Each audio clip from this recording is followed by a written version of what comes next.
My name is Rachel Hagemeyer, President and CEO of the Canton Symphony Orchestra. Welcome to our podcast, Orchestrating Change.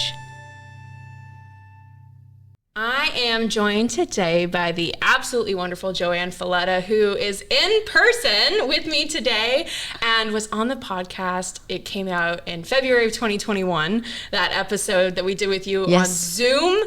I was wearing a mask while I was recording because I was in the room with Matthew and we couldn't be in the same room without wearing masks. But JoAnn, you are here. We've already introduced you once, but if you would not mind just sharing a little bit of who you are with our audience, just a little reminder about all the fact, because I could list forever all of the amazing and wonderful things that you have done, but I'd rather hear from you.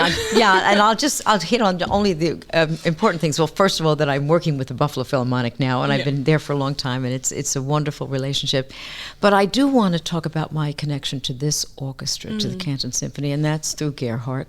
You know, Gerhardt was one of those magical people who helped people, and especially young composers and young conductors who were like at the beginnings of their careers and didn't know what to do, didn't know how to make the next step. He was there, and he was so kind to me, invited me here to conduct long ago, and it was just wonderful to know him, and now to come back and see what he created again, it makes me feel so good. So congratulations. Oh, well, thank you. And thank you so much for being here. You're here because you're conducting our MasterWorks concert on Saturday, which will have already happened when the podcast comes out. And we're playing Dvorak 6, which the last time we played it was when you were conducting it. I think it was in 1994. Yes. Now, I didn't know that until I looked at the front page of my score, where I keep a sort of log for myself. And I said, oh, I just conducted this with them. Maybe I shouldn't be doing it, but it was long enough for that. I think it's been long enough. But I mean, it's a wonderful piece of music. So I'm so happy to have you with me, and I encourage everyone to go listen to the conversation we had back in 2021 because I re-listened to it, and I wrote notes for myself. Actually, I listened to it because there were so many wonderful things. But before we really get into that, I'd love to do just a quick little rapid fire questions for you, just a little maybe more casual way of getting to know you for some people. So what is your favorite food? Chocolate. Oh my gosh, that's good. That's bad though. No, that's perfect. What is a piece of music that you never get tired of listening to? You know, I would say listening to any Mozart. I don't ever get tired of that. I mean, it's not my favorite to conduct because I love to have the big orchestra around me. Sure. But just to listen just always takes me to a different place. The first CD I ever bought with my own money was a Mozart compilation CD. I also bought a compilation of Irish bar tunes along with that. That was the dichotomy of who I was. That's important too. It's important too. Do you have a favorite time of year? Oh, actually the fall. And I think it comes from maybe now living so long in Buffalo, that the fall is a time between the changing of the colors, like here, and usually the sunlight is just magical. So yeah, I also it's a good time the fall. now. It's a very good time of year. What's your favorite place on earth? Oh, that's hard to say. You know, I have a special affection for Hawaii, although I don't go there that much, but I used to go there a lot more working with their orchestra. I was like, you worked with the orchestra. Yeah, and there's just such a zen feeling there. There's such a kind feeling, a feeling of loving people, and I can't describe it until you get there and you realize that, oh, this is the way everything should be. I wish. Oh my gosh. Okay, do you have a hidden talent? Oh, I don't know. I think I have very few talents except what I do. I'm good at the bee. You know, that little what would you call it? Game that they play on. I'm good at the Times games. I'm good at the Times the spelling bee thing where you have to figure out all the words. Yes. I'm not good at that. So maybe you can help me out. Yes. I'm okay at the Wordle, and I'm 50-50 on the connections. Connections is tough. Is tough. Sometimes I really get quite angry at it with what it's done. I think sometimes they're really like going the wrong way. Yes, it's really a stretch. But I do like the bee. Yeah. Okay, so last little rapid fire thing. If you weren't a conductor, what do you think you might do as a profession? I thought about that maybe when I was very young. I knew that I loved languages, and I had this idea that I would become a linguist and travel all over. But it was so overtaken by music. I mean, I still love language. I love the English language. Of course, I love other languages, but music was for everyone, and I never really doubted it. Yeah, that's why I wish I could speak more language. Do you speak other languages? I speak other languages, and I get to use them when I travel sometimes. Oh, great. But it's just the idea of that. I hope we never have like one world language. It would be so terrible because it tells you so much about people and about how they think and how they are. So yes, I read an article about that question of will we ever get to a universal language, and I forget where I read it, but it was this idea of most likely, yes, we're at some point in the future going to get to a point of universal language, which here's all the pros of like, if everyone speaks the same thing, communication gets easier, all the conflicts, it's easier. But the loss with the uniqueness that every single language has and what it holds in culture and how it informs things like music, things like art, because there are some languages that have words for things that don't exist in other languages. And we can't translate it. And even music, you listen to French music by Ravel and Debussy, that had to be written in France. Right. I mean, it had to be written at that time in France. It wouldn't work anywhere else. Yeah. Yes, it's I love language though. I really wish I was better at it. I'm not very good at it. Well, you're very good at the English language. Oh, thank you. I admire you a lot. I mean, I try. It's the one I speak. So I really hope I should speak. I can tiny bit of French. And I should be able to speak way more Spanish than I can because I've taken many years of Spanish, but I never get to use it. And aren't you busy enough? You're like the busiest lady I know. Oh, okay. I feel you're traveling all over. Yeah. So tell everyone, you were doing quite a bit this year. You were with Buffalo. You're also with Omaha. Yes. And what else do you have going on? Well, next week I'm going to Brazil to conduct, so I have some traveling, and then I'm spending something that's really going to be an adventure. I'm spending 3 weeks in China. Conducting Shanghai, Beijing, and Guangzhou with their orchestra. So that's going to be a real adventure. Oh, my goodness. And, a lot of traveling, but it's in some ways like seeing the world and seeing it as a working person, not as a tourist where you go to the tourist restaurants. And you're actually with the orchestra and you get to see what their life is like. And that's very beautiful. And, in a time when sometimes we feel so divided, when I go to other places, I realize everyone is at the core the same. They're gentle, they're caring, they're open, and that makes me feel good. Yeah. Have you spent time in China before? I have. Okay. I have, but never 3 weeks, so it's going to be a long... I've only been to China once, but I was there for 2 weeks when I was there. And it is a very different place. Very different. Very different food, very different everything. Amazing food, though. Yeah, great food. Oh, my gosh, great food. But they did tell me, don't ask what it is, just eat it. Just eat it. Just eat it. Although it tastes good, but you don't want to know. But, I mean, wonderful.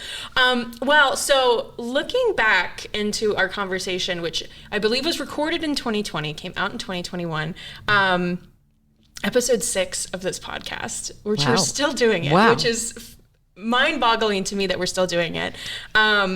We were at the very beginning of COVID-19, or we were like right in the kind of the biggest part of COVID-19. And it was also right at the time where the industry was kind of discovering and having a big reckoning with this idea of diversity and making sure, especially with composition, that we are highlighting diverse composers. And that's something that we talked about, like long championed. You've been highlighting new music. That's such a huge part of what you do for a long time. So we focused about your career as a conductor, lots of conversation about new music, the diversity on our stages and in our repertoire, and the COVID-19's pandemic's effects on the orchestra world. And we talked a lot about what it was affecting right then and how it might long-term affect it. But I'm curious, maybe this is a big question, but looking back, what do you think is the biggest change from 2020 to now that you feel personally as yourself, as a conductor, or just as a person? I think that we all felt that once we lived through COVID, that things would come back to normal right away. Well, we were like innocent. We thought, okay, we just get through this, and people will come back to our concerts, and life will just pick up where we left off. But I think we all learned that that's not what happened. I mean, COVID and that period of isolation has really affected people and our audience most of all. So for me now as a conductor, I'm constantly thinking of, how do we welcome people back? How do we make them feel part of our family again? Of course, we've got a lot of people who've come back, but it seems that that there are people who are still not ready to come back, or have lost even their love of music in a way. So it's something we work on constantly, and I find that it's even in the little things we do, the smallest things, where opening ourselves and offering this to people, that in a way saying, we all need this. We need to come together. We need to listen to music in a concert hall. We need to laugh together. We need to dream together. We need to listen together. That will bring us back together. Yeah. I think everything is like comparing to pre-COVID numbers, in conversations with other administrators, and we're looking at subscription numbers and ticket sales and all these things. It's like, well, we're not back to pre-COVID. Well, we're not back to pre-COVID.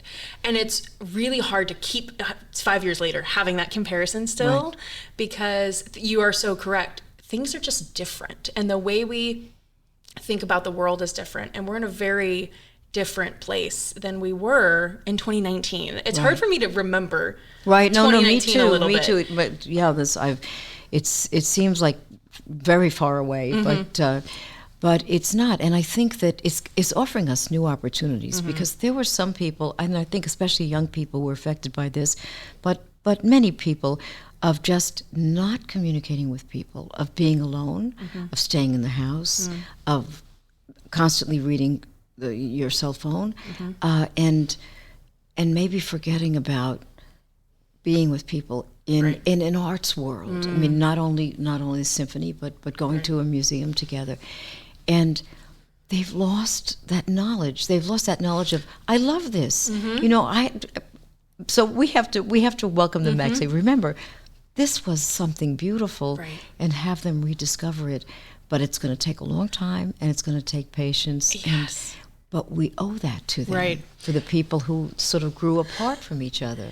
I think one thing I've come to kind of say as my mantra is, how do we cultivate curiosity?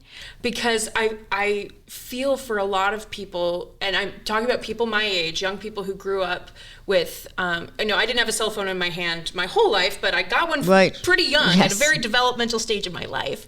And then, I was fortunate enough that I got through COVID, or I got through college before COVID hit. But for the people who then got to college and then COVID hit and then everything was online, there was this immediacy of information where you can pick up your cell phone and have an answer. I'm going to put that in quotes a little bit. Well, that's right. You don't know if it's always good information, but you have a lot of information, and most of it is good. And most of it is good, and you could get it so quickly that you don't have to dig as hard for information as you used to. You don't have to go read the newspaper for the local news. Granted, local news really doesn't get covered much anymore. Local news doesn't happen as much as it used to. This idea of like being very involved in your local politics, that's incredibly important, and a lot of people don't pay attention. They only show up every 4 years. And how do we get to a place as a society where we're cultivating this idea of curiosity? Because if someone's curious, that's when they buy a ticket to the concert hall, right? That's when they wanted what you were just saying of wanting to be in concert with each other, right? And wanting to be around each other. Well, so how do we make them feel welcome? Yeah. Because let's say you're a person who, has never been to a concert, or maybe went once in school, and and they're curious about it, but they don't know if it's the right thing for them. Right. Like, they usually feel worried, like, well, I don't know enough, or, I'll do something wrong, or even things like, I don't know where to sit, which ticket should I buy? We found in Buffalo what helped us a lot, because people told us, I don't know these pieces. How do I know what series to buy? Because I don't really know these pieces. I mean, I know I like music, so we started to curate seasons. Like, if you love piano, these 4 concerts are for you. Or if you like to see our musicians, like our concertmaster and our principal cello at the front of the stage, these are the concerts for you. And it was a great success because people thought, oh, okay, now I know what it's about. And we have that little theme there. So rather than giving them like this huge brochure, I know, it's so much. and them not even sure what's a classical concert, what's a pops concert. And so they usually say, oh, I'll never understand this, and they put it away. Sure. That's such a good idea. Because one thing that does happen in our society now is I don't know if you have Spotify or something. Yeah. Spotify does this where they make playlists for you. They curate a playlist for you. They say, hey, we see you like this. You'll probably like this stuff too. Yeah. And I've discovered a lot of new artists that way. Right. I've listened and, I like a lot of folk Americana, and I've discovered more people that way. And that's such a wonderful idea. It's exactly what we tried to do because we thought, okay, you came to this concert and you liked it. Mm-hmm. Here are 3 others that are similar. Love that. So that's so, because, if someone doesn't know Mendelssohn's Violin Concerto, it's hard to say, like, but it's like the Violin Concerto, it's so, it's hard, everything, the way I've been describing this concert to people is that it feels like a 2 hours of joy. Oh, it is, I love that. It is. That's the word that, I feel with this concert is that you listen and it's hard not to just smile. Yeah. It's not that there isn't deep thinking. There aren't moments that feel a little, sweeter or more sorrowful. But as a whole, especially in the Dvorak and in the Mendelssohn, it's like it opens up and you just feel this joy. And so, I think that's, how do we capture that in the marketing and tell, I love the curating the concerts. Yeah, and just, good. And making them feel successful because the sad thing is sometimes people say, oh, I read the program notes and I didn't really understand it. I guess I shouldn't come to a concert because I don't understand. But there's nothing to understand. No. Just feel it. And you're right. This is all about joy. I mean, this is Dvorak writing a kind of a hymn to his people, to the Czech people. And, he suffered in his life because he was not German. And he was considered like a foreigner almost. And people didn't take his music so seriously because of that. Now we know that, of course, it's some of the greatest music. But in this symphony, he decides, I'm going to talk about my people. And it's filled with folk music. And you're just smiling, or you feel this sense of tenderness and love that is coming right from his heart. It feels uninhibited. Yes. It's like he it's like, wait, I'm going to write me more. Exactly. I don't have to imitate the German style. I'm going to write my people in this. And I love that about him, that he just opens up his arms and you can feel the love. And Mendelssohn, too. I mean, Mendelssohn wrote it for his concertmaster, Ferdinand David, who we loved very much, and it was at a happy time for both of them. Mendelssohn was the conductor. Ferdinand was the violinist. And he wrote him just something that is beautiful. It's sheerly beautiful. It's just beautiful. I know. It's a perfect violin concerto. And one thing I think about a lot too is this, with Curiosity, we just want to be together, is that sometimes art is just art. Yes. And it's good. And we can just have it. Right. Right. And we don't have to assign something to it. It doesn't have to be anything. We don't have to even explain it. We don't have to explain it. And that's what people need to know, that's okay. To come as someone who's never heard a classical concert and sit in the concert hall and just let your brain do it. I always say, you don't have to do anything. Your brain knows what to do because the moment it hears music, it starts to process it, and it understands it on some sub-level that you don't even know about. And you'll be taken to another place. Yeah.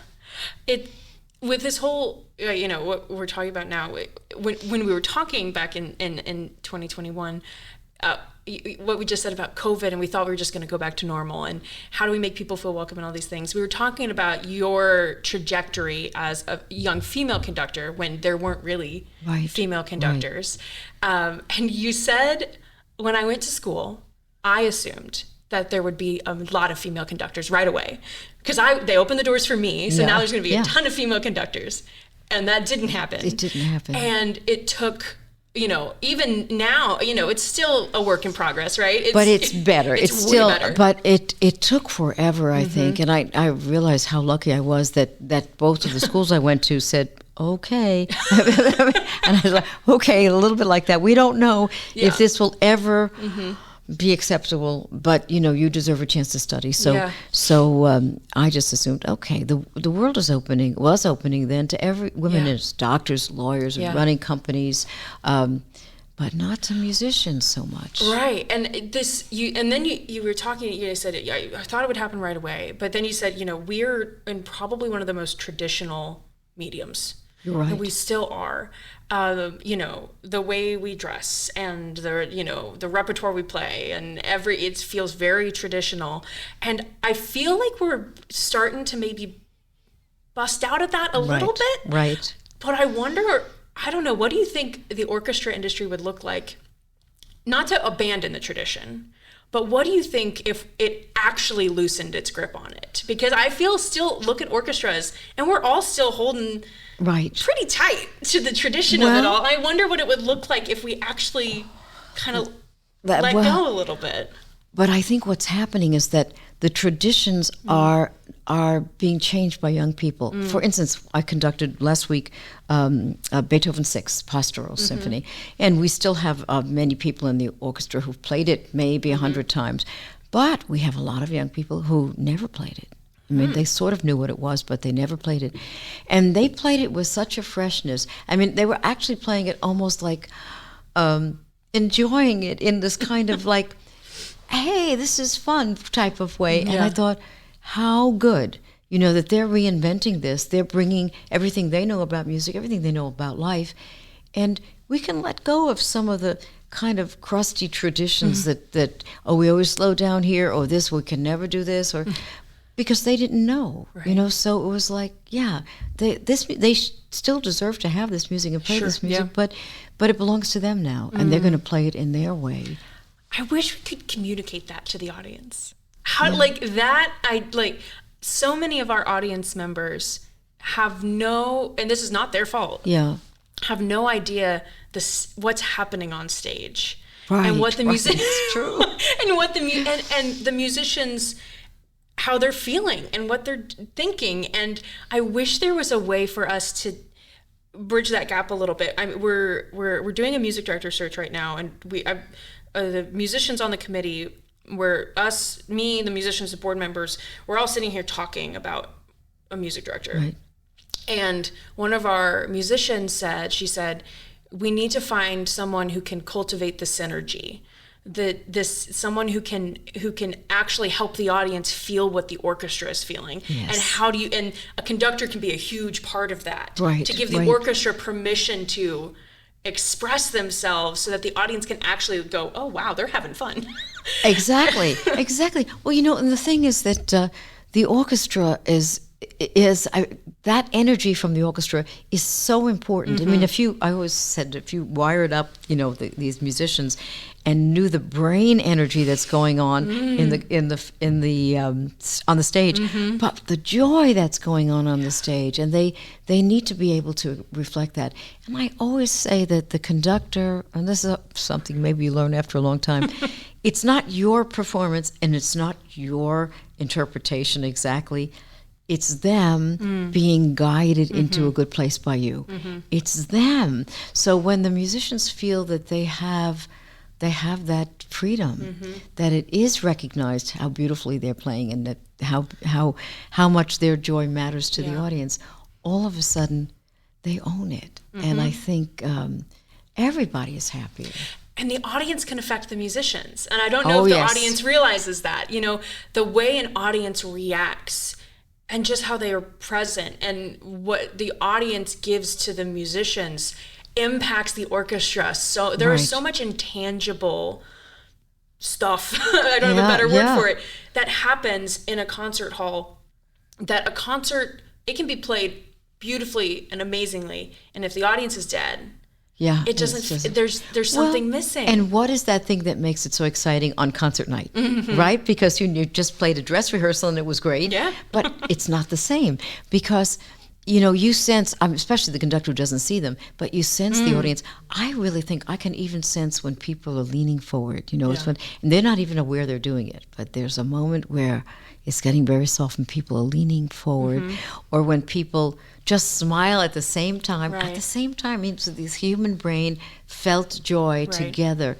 So we see that, and to let that happen, and not to discourage the audience, that they have to sit quietly, and that they are. We like to feel appreciated by them. We like to feel that what we're doing is touching in them and moving them. Because why else are we doing it? We're doing it for them. Right. It's how do we get that this intangible thing that happens when people are in the room? And I think kind of back to what you were talking about in COVID. That's why it's so important to have the audience, have us there, be together, and to convince our community why this is good for you. Like, this is healthy for you. This is good for you. If we could tell them how much healthier you are when you listen to music. I always say, because I see people coming in and they're sitting down for the concert, and I bet some of them are thinking, I shouldn't have come tonight. I'm so tired. And I could have been working on my work project. And so, but they're sitting there, and I notice how they're feeling. And then at the end of the concert, it's like somehow they were like, lifted to a better place. Right. And they're feeling so much better inside. Right. They can't really explain why, but they went to a better place. Yeah. It does. I mean, we know there's so much neuroscience research that has been done. And there's I don't know if it's really kicking off, but we've had some conversations locally here in Canton about this idea of arts as medicine. Yes. Of what would it actually look like if your doctor prescribed you to go to the symphony hall? I love that. What if it's love hey, that. You should do this. This would be good for you. I would love to see a world where people know that, I need to feel better. I'm going to go to the symphony hall, or I'm going to go to the art museum, or I'm going to, take a pottery class or whatever. Well, it was, if we look back to Aristotle, he and his very, very wise, ancient Greek friends, they believed that even different keys would make people feel better or stronger or more honest even. For politicians, they had to listen to things in certain modes for honesty. I mean, they really understood music in a tremendously profound way. So, that's an interesting, and we've lost all that. That's an interesting thing to bring back. What would that look like to talk about now? Yeah. If that's a really yes, very they were intense about it, especially for young people. They couldn't listen to certain keys because they were afraid it would make them morose or overexcited or aggressive. So, I mean, I don't like the control idea so much. I know, but the idea of the strength of music to lift up your soul. That's very. I kind of like that idea. Come to this concert; it'll make you feel. Yes.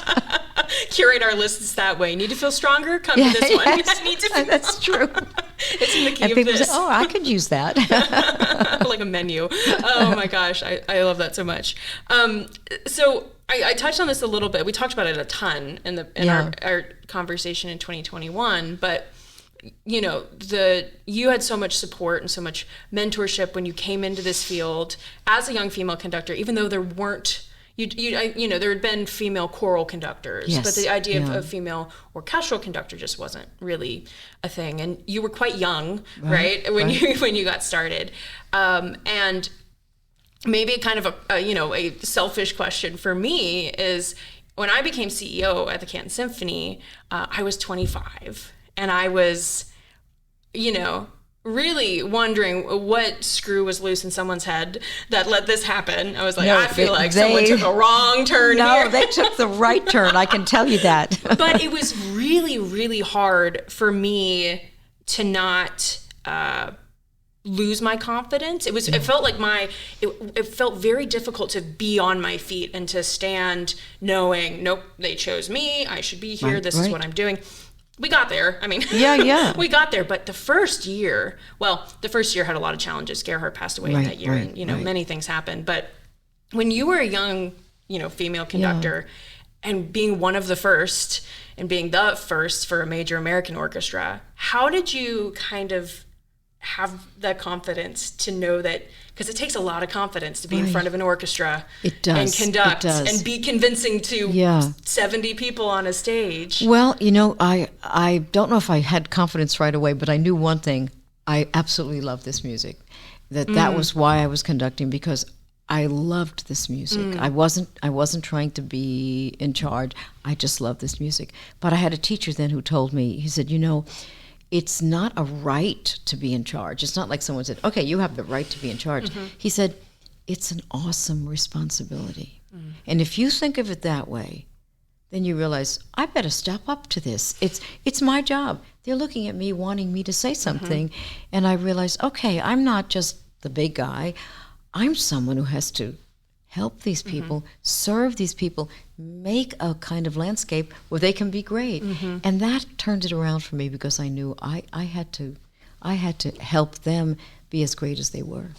That's such a great answer. I think I started, because there would be people who would be obviously not convinced of me, which was, I understand. I was just 25. Because of, yeah. Probably more of the age thing than anything. And I said, they won't be convinced until they are. And, and it's my job not to convince them, but just to do a well enough job that they will be. That's exactly right. And I got a letter from one of our biggest donors. I got a letter from them probably about a year in, going, I wasn't sure at first, feeling great now. Right. And I went, yes, we did it. But you didn't worry about it. You just worried about doing your job. There were moments where I worried about it. There were definitely moments when I worried about it. I understand. It was really tricky. Tune in next time for the second half of my conversation with JoAnn Falletta. Orchestrating Change is a production of the Canton Symphony Orchestra. Our theme music was composed by Eric Gould and performed by Derek Snyder and Tim Adams. Our video and audio editor is Sarah Daler. Thank you for listening, and see you next time.